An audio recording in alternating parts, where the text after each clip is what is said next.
The Bureaucrat, a novel by Levi Sweeney, read by the author. Chapter 2, 425. Tuesday. Thomas D's apartment was very clean and neat. He swept and mopped every Sunday morning, but he never had guests over. Now, after Thomas D completed his work, he got on his computer, it was on Linux, and typed Seattle Republicans into Google. After some searching, he found a web page. On that web page was a phone number. He took out his cell phone and called the phone number. It was about 1 p.m. Thomas D was a fast worker. Ring, ring, ring. King County GOP, this is Chad. Hello, Chad. My name is Thomas D. I'm interested in joining the Seattle Republican Party. Okay, sounds great. Would you like to be a PCO? What is a PCO, Chad? Oh, well, that's an acronym. It stands for Precinct Committee Officer. What is a Precinct Committee Officer, Chad? Rank and file party official. If you become a PCO, you will be responsible for attending legislative district meetings, voting for LD chair, attending county conventions to vote for KCGOP officers, attending state conventions to vote for people to attend the RNC every few years, and also showing up at events to help fundraise and volunteer for candidates. You could be asked to donate money as well as time to the party. Oh, thank you for the explanation. How do I become a PCO? Well, all you have to do is fill out a form we send you, and we take care of the rest. Is there a group I have to attend? Meetings? Well, yes. Do you know what LD you're in? Legislative District? LD stands for Legislative District, by the way. After 30 minutes of discussion, Thomas agreed to become a PCO. He figured out what Legislative District LD he was in, and was given the phone number of his LD chair, Lisa Lionel. Wednesday. After Thomas D got his work done, he called Lisa. Ring, ring, ring. Yeah, Lisa here. Hello, Lisa. This is Thomas D. I just signed up to be a PCO yesterday. Oh, yeah, Thomas. I got Chad's email. Yeah. You're on the south side? Great. I'm mostly doing virtual meetings these days. We don't have a space right now. You want to come to our next meeting? It's next Monday night online, 7 p.m. Yes, that'd be great. Sure, I'll send you the link. What is your email? My email is... By the way, are you okay with texting? Do you like texting? Is texting good? Lisa replied, Ha. Is texting good? Well, compared to what? On the following Monday at 7 p.m., Thomas D logged onto the Zoom meeting. He was very good at running Zoom meetings. Okay, hey everyone, this is Lisa. Let's take a roll call. 4 people were at the meeting, including Thomas and Lisa. Okay, everyone give a warm welcome to Thomas. Lord knows we need more under 40s in this party. Thomas beamed. I am under 30. Oh, even better. Everyone in the video chat laughed. Okay, anyone got an agenda? Said Lisa. They went through an agenda supplied by Joy, the treasurer. The LD did not have very much money, they had no website, and they didn't even have many members. Thomas felt sorry for his new friends. They seemed nice, but they also looked old and tired. They reminded him of his parents. Sort of. His parents were usually about as happy as these new friends of his. Good. Okay, Thomas, said Lisa, can you tell us a little bit about yourself? It might be a good thing to talk about during the Good of the Order section. Just introduce yourself as our newest PCO. Thomas prepared to speak. My name is Thomas D, he said. I am a statistician at Macrozon. I have a bachelor's degree in economics. I am volunteering with the party because... He stopped. Should he make something up? His real motivations weren't very official or formal or professional, but he also knew he shouldn't tell lies. Oh, yes, said Thomas. I joined the party because my sister told me I needed to make more friends. Everyone in the video chat laughed.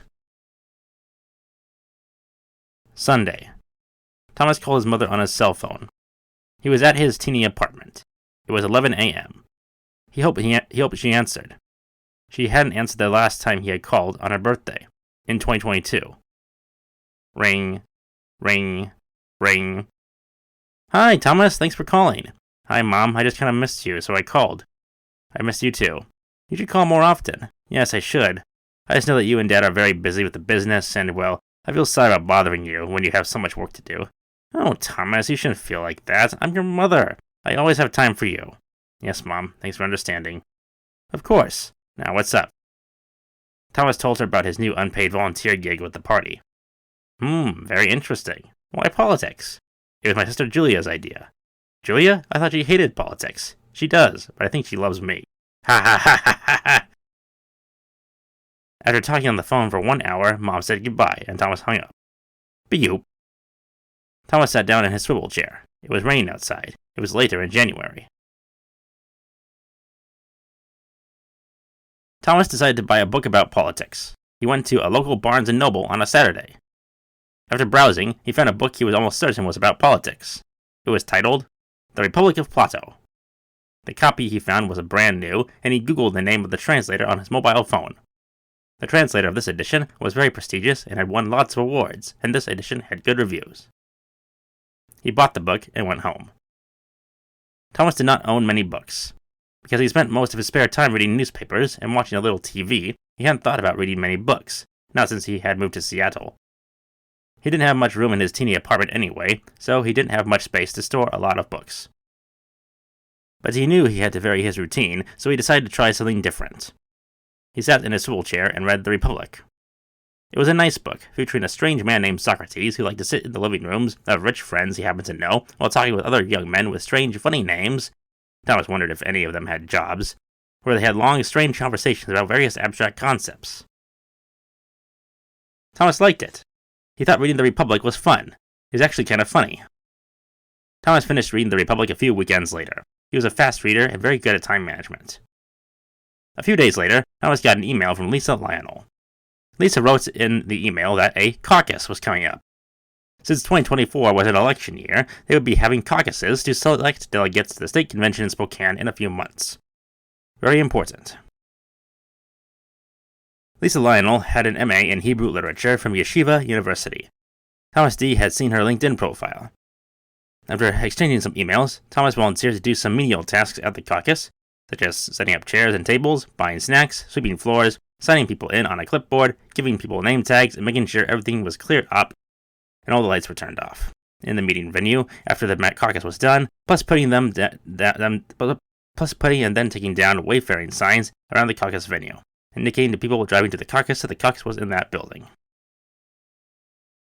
Because Thomas was young, healthy, energetic, and most of the other PCOs in his LD were middle-aged, mediocre physical health, and busy with other responsibilities, Thomas was the ideal choice to do all his time-consuming work at the caucus.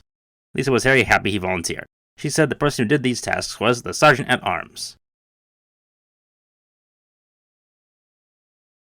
On the Saturday evening before the caucus, Thomas decided to call his mother on the phone again. Ring, ring, ring. Hello?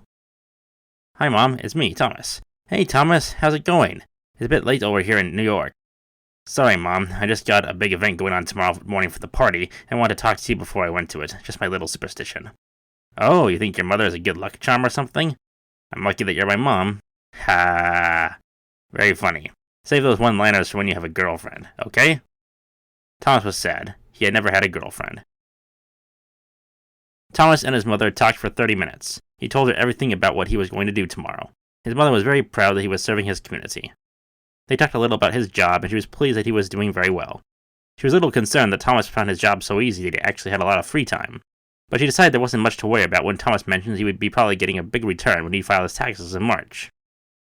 Thomas, I am so proud of you. Your father is proud too, but you know how busy he is with the business. We were actually thinking of visiting you this summer for a week, just for fun. It's been a long time since we spent a lot of time together, and, well, your father's getting tired of running the business. He talks about retiring sometimes. After some further conversation, Thomas's mother said goodbye. He hung up. Beep. Thomas sat in his swivel chair, dozing slightly in the evening before he went to bed. He thought about his mother and father and the business they worked in together. Thomas's father was a successful manager of a chain of newspapers printed in Chinese, Vietnamese, Malay, Thai, Cambodian, and also several other newspapers which were printed in English. Thomas's mother, Wanda D., was an executive who did important work assisting her husband, James D. Jr., in running the business. They loved each other, and they both loved their work. Thomas missed his parents. He knew their work was important, but he wished sometimes that they had more free time to spend with their children. Business had really picked up after about 2019 or so. He wasn't sure why. Maybe his father had told him at some point. Thomas didn't give a damn, really. He wondered how Julia felt about this. I know Julia stays up late on Saturdays to watch her favorite show on TV after Grandma is asleep. Maybe I should try calling her. I hope she wants to talk to me. He called Julia on the phone. Ring, ring, ring. Hi, Thomas. Hey, Julia, I'm sorry to call you so late, but I just wanted to check on you. Are you staying up late this Saturday to watch your favorite show on TV? Yeah, it's that one true crime show I like. I don't know why, but I think it's scary and funny at the same time. Guilty pleasure, I guess. Yeah, if you have time, can I just ask you a question? Sure, what's on your mind, buddy? Well, you know how Mom and Dad are always hard at work running their business? Yeah, what about it? Well, do you know if they'll ever retire or something? I just feel sorry about them. They're both in their 60s by now, and well, I just worry about them sometimes. Just like they worry about us, probably. Do Mom and Dad work too hard, do you think? Oh, Thomas, I'm sure there's nothing to worry about. Mom and Dad work really hard because they love what they do, and it's important work. Free speech is still a relatively new concept in a lot of the countries where Dad's newspapers are printed, and Dad is really passionate about his work. Gee, it's almost like a religious vocation to him, really. I love Dad, Julia. I just miss him sometimes. I feel like I don't see him often enough, and when I do see him, I just get the feeling that he's always really stressed out. Or I'm stressed out when he's around. I'm sure you understand, Julia. Thomas, I didn't know you felt that way, buddy. I'm sorry. Yeah, I get what you mean. I worry about him too, actually. He's in good health and the business is doing okay, but yeah, I miss Mom and Dad too.